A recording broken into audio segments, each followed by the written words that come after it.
Hello friends, welcome to KBS PRT science.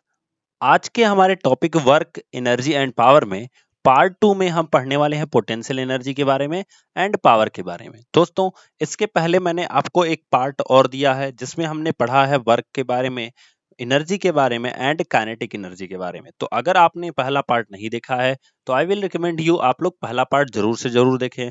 And जैसा कि मैं आपको हर वीडियो में जरूर से जरूर डिफाइन करता हूं, I will define in all your videos that how much syllabus we will covered। ठीक है, तो हमने अगर देखा तो यहाँ पे हमें मिल जाएगा कि पूरा का पूरा आपके सामने ये जिस तरह के जनरल साइंस का पार्ट आपके सामने लिखा गया है, इसमें फिजिक्स को हमने कंप्लीट करना शुरू किया है। तो जैसा कि हम अपना फिजिक्स का सिलेबस देख रहे हैं, जिसमें हमने मोशन कंप्लीट करा है, डिस्प्लेसमेंट करा है, velocity, uniform and non uniform motion along a straight line, acceleration complete करा है, distance, time and in velocity complete करा है। इन द सिंपल वर्ड्स अगर मैं बात करूं कि आज के इस वीडियो के साथ साथ हम यहां तक का सिलेबस कंप्लीट कर लेंगे and in your next one video, आपके अगली एक वीडियो में आपके सिंपल मशीन का जो पार्ट है वो भी कंप्लीट हो जाएगा। इट मींस दैट पूरी की पूरी फिजिक्स आप मान के चलो 8 से 10 वीडियो में कंप्लीट हो जाएगी। अगर आप नहीं देखे हो तो जाके उस पूरी इसके पहले 7 वीडियो हैं जिसमें मैंने आपके सिलेबस डिस्कशन से लेकर के यहाँ तक के चीजों को डिस्कस किया है। ये आपकी 8वीं वीडियो है। कल 9वीं वीडियो रहेगी जो सिंपल मशीन के ऊपर रहेगी और इसी के साथ साथ हम अपना कंप्लीट कर लेंगे पूरा का पूरा फिजिक्स का सिलेबस। ठीक है, आगे बढ़ते हैं, स्टार्ट करते हैं। तो हम पढ़ेंगे आज पोटेंशियल एनर्जी के बारे में और इसको स्टार्ट करने के पहले मैं आपको पहले डिफाइन कर देता हूँ कि वर्क क्या होता है और उसके साथ साथ हमारी काइनेटिक एनर्जी क्या होती है। देखो, वर्क क्या होता है, जब हम किसी बॉडी पर फोर्स लगाते हैं, बिल्कुल ध्यान से समझना। सपोज दैट ये एक आपकी बस है और बस तभी आपकी चल सकती है। देखो, दो कंडीशन यहां से डिपेंड करती है। एक तो अगर ये बस किस में है, रेस्ट पोजीशन में है, ठीक है। एंड सेकंड कंडीशन कि बस मोशन में है। अब क्या है कि अगर रेस्ट में है और इसे हमें मोशन में लाना है, ध्यान से समझना, रेस्ट में है, इसे हमें मोशन में लाना है, तो इसके ऊपर हमें क्या अप्लाई करना पड़ेगा, फोर्स अप्लाई करना पड़ेगा।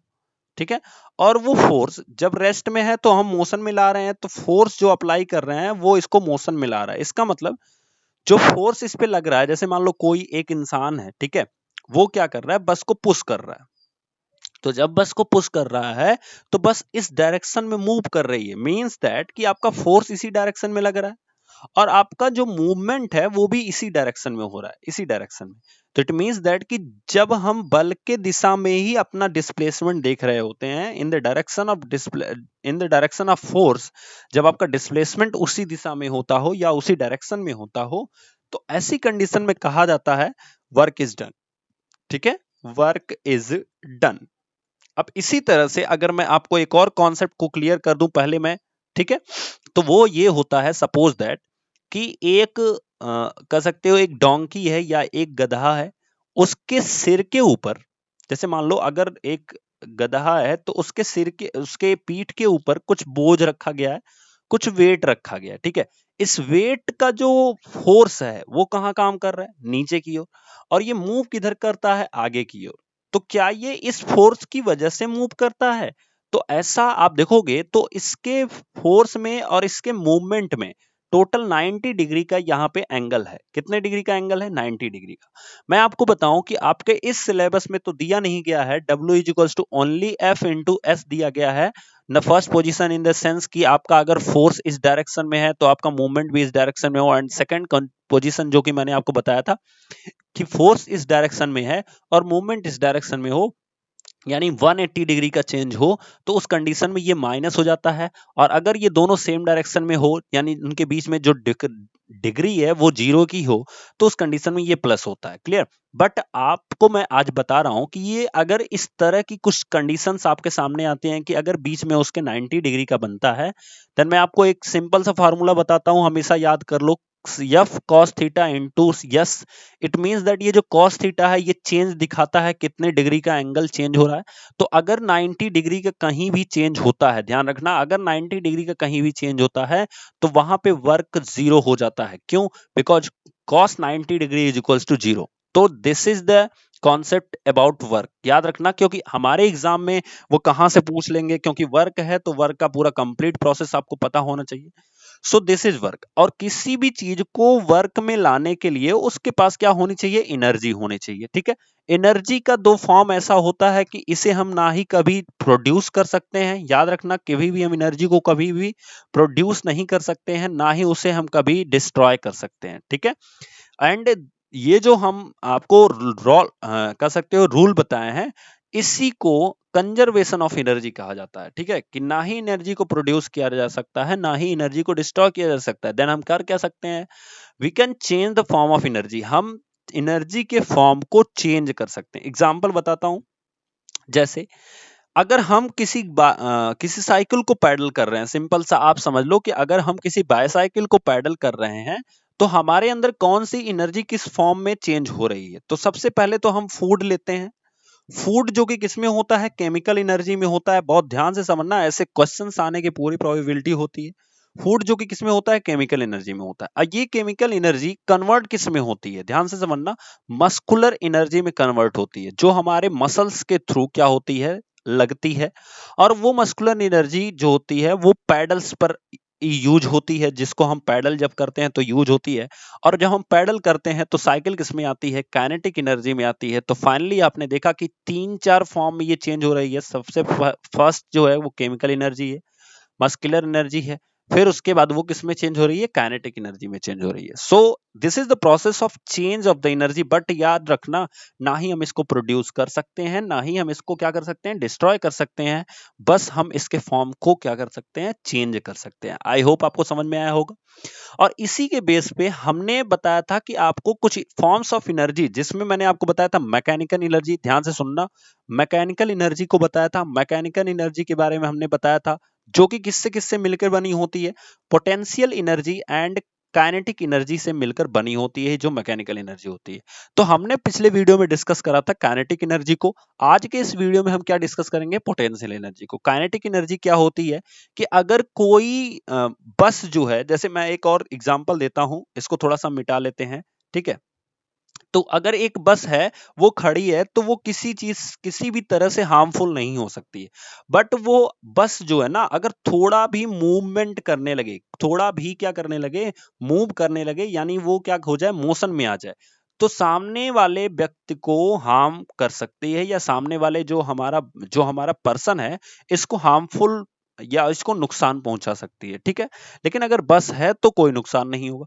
इट मींस दैट कि काइनेटिक एनर्जी है पावर, मतलब जो गतिज ऊर्जा होती है, वो किसी भी बस की गति करने की क्षमता को बढ़ा सकती है। इसके अंदर जितनी गतिज ऊर्जा होगी वो क्या होगी, उसके गति करने की क्षमता को बढ़ा सकती है। ये चीज ध्यान दीजिएगा, ठीक है। एंड कंजर्वेशन ऑफ एनर्जी ये कहता है एट एवरी पॉइंट, आज जब हम पढ़ेंगे कंजर्वेशन ऑफ एनर्जी तो वहां पे आपको क्लियर होगा, eight every point of the body, जब भी ये कोई बॉडी मूव कर रही होती है उस समय उसकी potential energy and kinetic energy always being constant, क्या होती है, हमेशा कांस्टेंट होती है। ये हमें ध्यान देना होता है, ठीक है।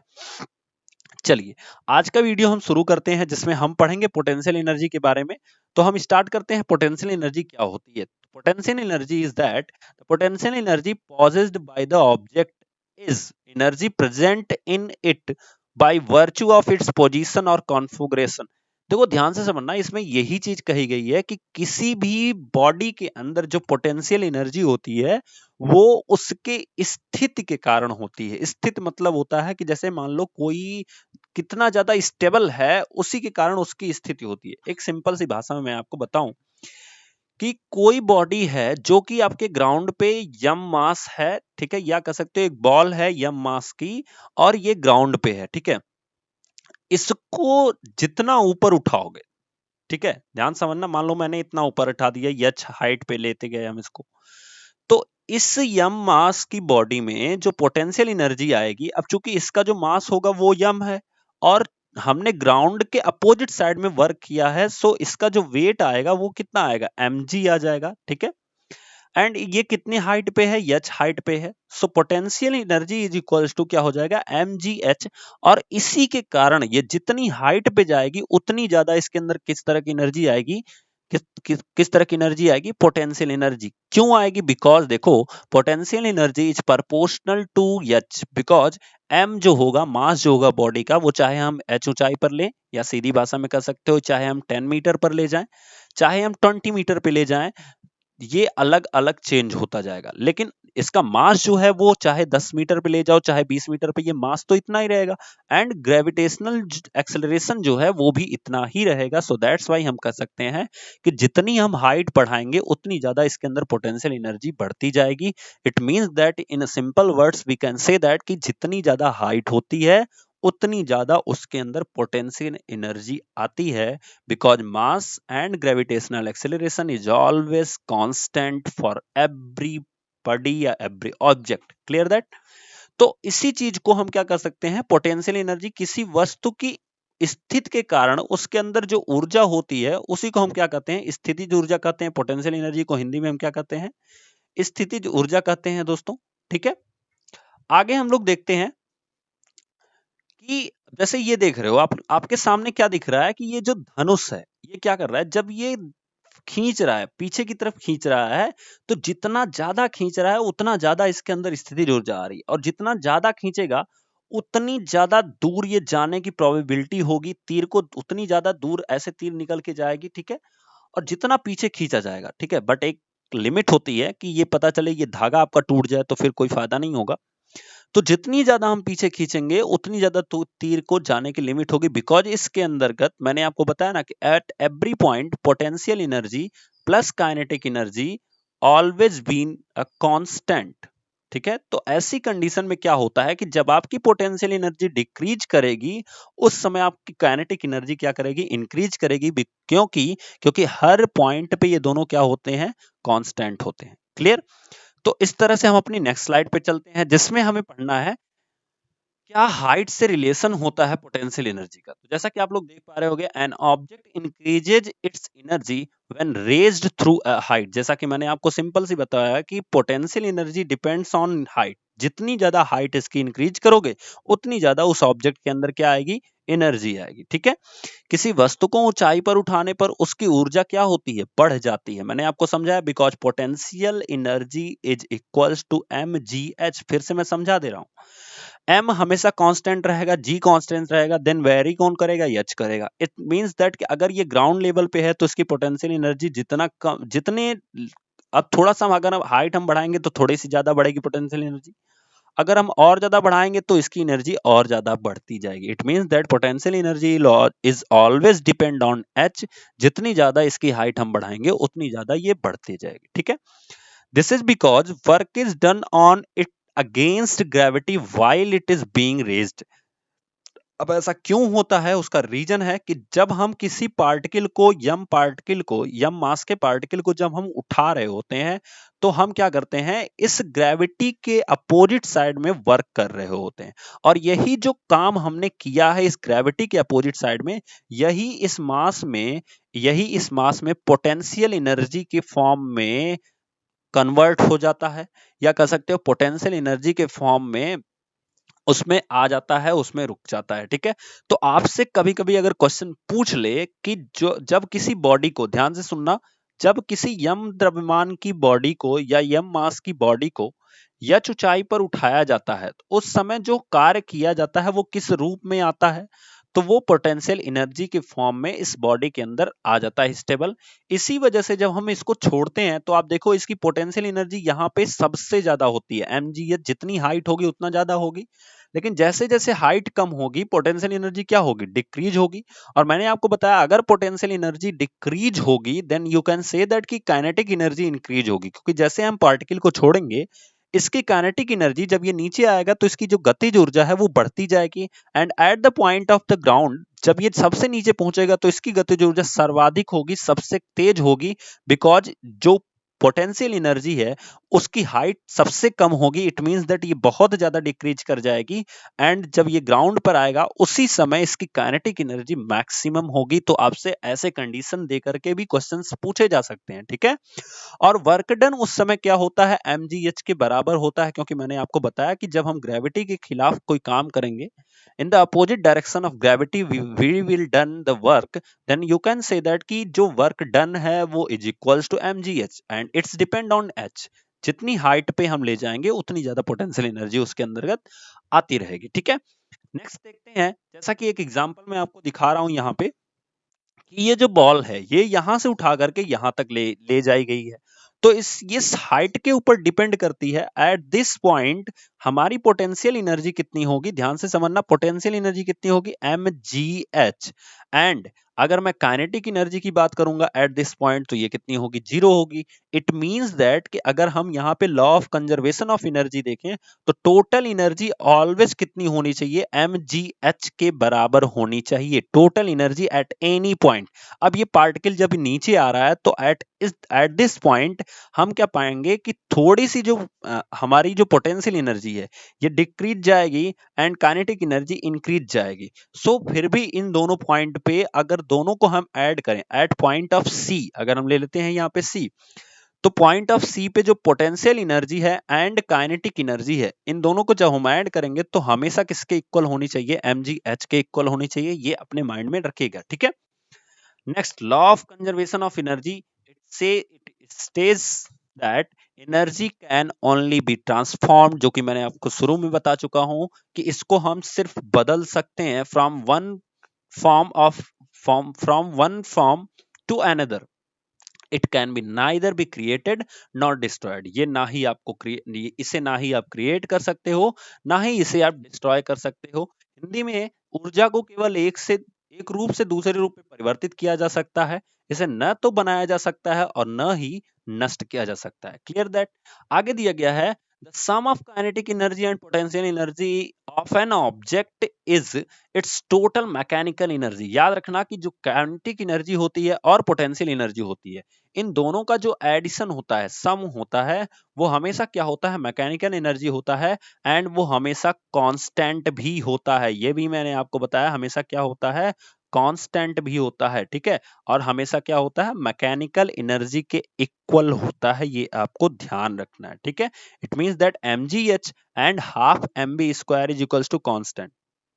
Is it clear.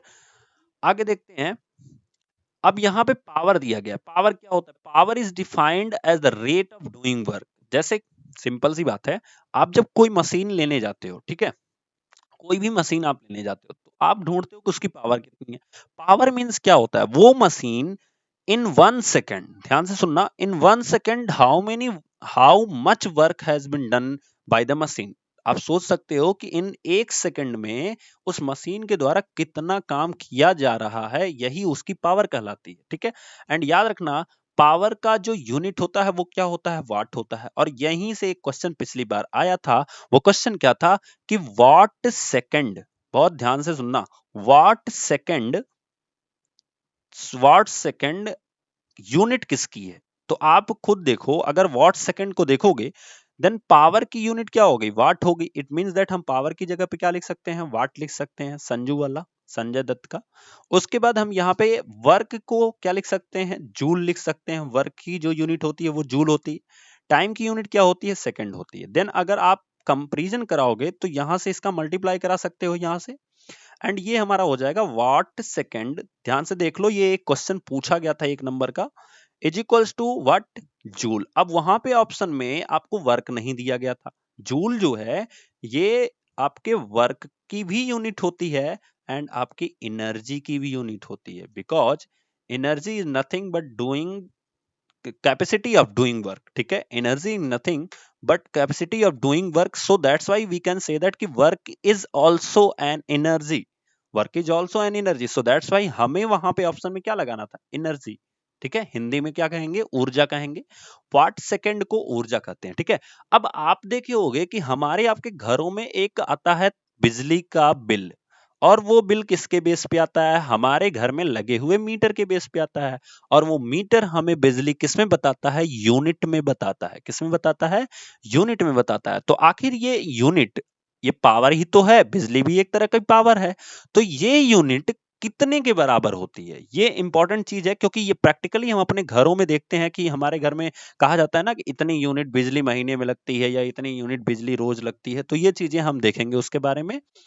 तो जैसा कि आपके सामने लिखा गया है, कॉमर्शियल यूनिट ऑफ एनर्जी, जो एनर्जी यानी कि हमारे पावर की होती है, या कह सकते हो ऊर्जा की जो कॉमर्शियल यूनिट होती है वो क्या होती है, the energy used in household, industries and commercial establishment are usually expressed in kilowatt hour. याद रखना, किलोवाट आवर में हम इस एनर्जी को एक्सप्रेस करते हैं। जैसा कि मैंने आपको बताया कि 1 यूनिट जो एनर्जी होती है वो 1 किलोवाट आवर के इक्वल्स टू होती है। एंड ये जो होता है वो 3.6 मल्टीप्लाई बाय 10⁶ जूल के इक्वल होता है। मैं आपको समझाता हूं ये कैसे आता है, बहुत सिंपल से शब्दों में समझो आप। 1 किलोवाट आवर लिखा है ना, तो इसको हम लिख सकते हैं 1 किलो मल्टीप्लाई बाय 1 आवर। ठीक है।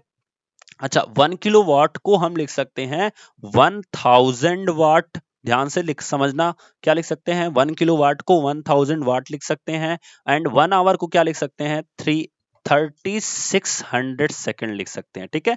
तो अगर आप देखोगे तो 2 जीरो यहाँ पे, 3 जीरो यहाँ पे, तो ऑलरेडी 10⁵ हो गया। बट हम 3.6 इंटू 10⁶ लिख सकते हैं इसको। एंड देखो, वाट इंटू सेकंड, अभी थोड़ी देर पहले पिछले ही स्लाइड पे मैंने आपको समझाया था कि वाट इंटू सेकंड क्या होता है। वाट इंटू सेकंड आप देख रहे हो क्या होता है, जूल होता है। ठीक है। तो यहां से अगर हम देखेंगे तो ये जो हमारे सामने आया है वाट इंटू सेकंड, इसको हम क्या लिख सकते हैं, जूल लिख सकते हैं। So that's why 1 kilowatt hour, 1 kilowatt hour is equal to 3.6 into 10⁶ joule. याद रखना इस चीज को, और यहां से क्वेश्चन पूरे बनने की प्रोबेबिलिटी होती है। तो दोस्तों, this is the most important session of your power. ये पावर में बहुत इंपॉर्टेंट सेशन है कि किसी भी चीज को कन्वर्ट कैसे करेंगे हम यहाँ पे। कभी कभी आपसे पूछेगा कि आप बता दो कि अगर आपके घर में 250 यूनिट की बिजली यूज हुई है तो उसमें कितनी जूल की बिजली यूज हुई है। तो आपको पता होना चाहिए 1 unit is equals to 3.6 into 10⁶ joule. तो आपको पता होना चाहिए अगर 1 यूनिट में इतना है तो 250 यूनिट में कितना होगा। इस तरह से बहुत सारे सवाल आपसे पूछे जा सकते हैं। सो ये इंपॉर्टेंट है, इसको ध्यान रखिएगा। तो आज के इस सेशन में दोस्तों इतना ही। मिलेंगे नेक्स्ट वीडियो में। नेक्स्ट वीडियो में हम लोग डिस्कस करेंगे सिंपल मशीन्स के बारे में। उसके बाद हम लोग क्या डिस्कस करेंगे, अपने क्वेश्चन आंसर्स के कुछ सेशंस को मैं सोच रहा था लाने के लिए, जिससे आपकी जो वीडियोज हैं पिछली वो रिफ्रेश हो जाएं। And thank you guys, thank you so much. Please channel को सब्सक्राइब लाइक जरूर करें। तब तक के लिए थैंक यू सो मच।